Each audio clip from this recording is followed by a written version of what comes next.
Hey YouTube, it's Saffron DP Furl. Excuse my sister playing shitty country music in the background.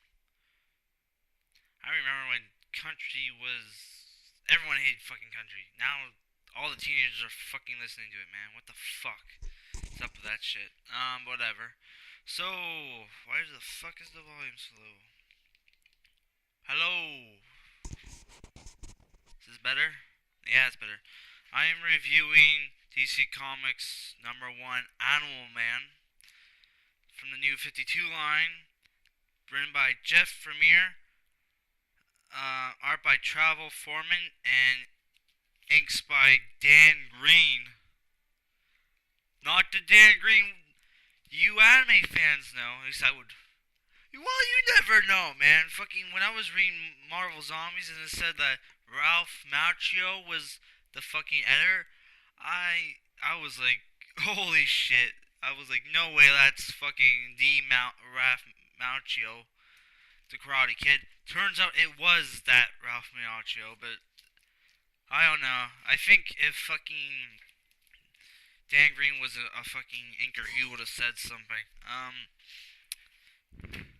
So I know what you're thinking. By looking at the cover, you're thinking they changed his costume, and this is a horror book. You would be fucking right. At first, it doesn't seem like a horror book, but trust me, it is. Now, what's great about this is, if you don't know, Jeff Lemire is a fucking fantastic writer. Read Sweet Tooth; it's awesome. I've only read the first volume though, but it seemed pretty good. Um, he took a well-established superhero and fucking put him in the fucking middle of a fucking horror story. It's like, what the fuck is this shit, man? It's fucking awesome. Okay, here's the story. Buddy Baker is a superhero slash stuntman slash animal activist and actor recently. Um, in the beginning, there's an article from like a magazine kinda, where he's getting interviewed, and apparently like he just did like a fucking movie about a washed up superhero done by a guy named Darrenofsky called what the fuck was it called? Um, what was it called? The Ryan Darrenofsky. What was the fucking movie called? Uh, career tights. Uh, so they're making, so he's kind of making fun of the wrestler. Um, and it's basically like the story is about basically he just did a movie, and he's trying to debate whether or not he should still be kind of like Animal Man, but after like some guy like holds up like a fucking child ward in a fucking hospital. He intercepts, saves the day, and the art is fucking fantastic. And there's a scene where he's about to get shot, and in reflex only he picks like a random animal from the whatever field.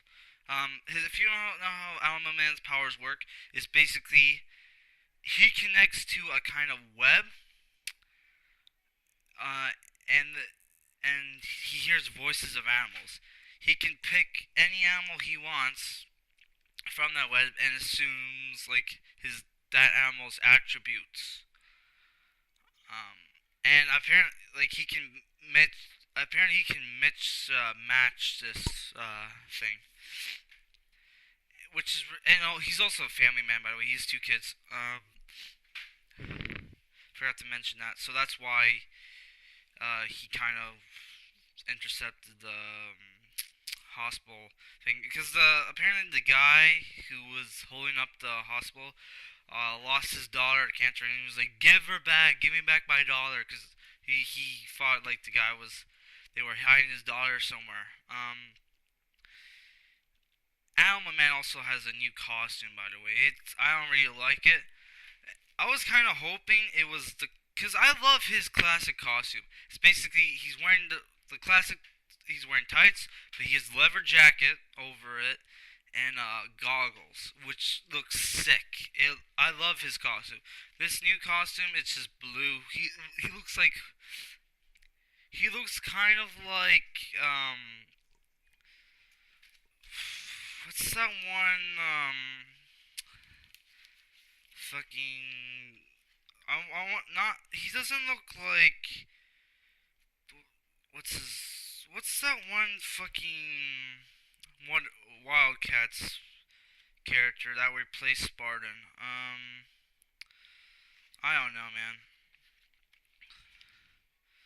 It looks weird because his new costume looks weird. It doesn't fit him. I would have preferred if it was the costume on the if that was his new look, the one he has on the cover, because that look looks fucking sick. After the fight, he after the fight with the guy, that whole the fucking criminal, he started bleeding from his eyes. He gets checked up. The doctor's like, "Oh, I'm not used to dealing with superhumans, but you look pretty okay to me. But I just want to do extra tests." How many times have we fucking heard that? But he goes home. He has a really fucked up dream, like really fucked up, black and white, except for there's red. And there's these three monsters. They call them the something three, like the Hunters three or something. And then there's something really fucking fucked up happens at the end. Well, not really fucked up, but it's like at the end of the book where it's like, holy, it's a huge shocker. Um, not a lot happened in this issue, but it's kind of like, it's $3.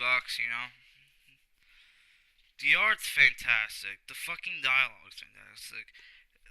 And as a horror fan and a comic book fan, holy shit, that was a good book. I can't wait for the next one. It is fantastic, man. You can't.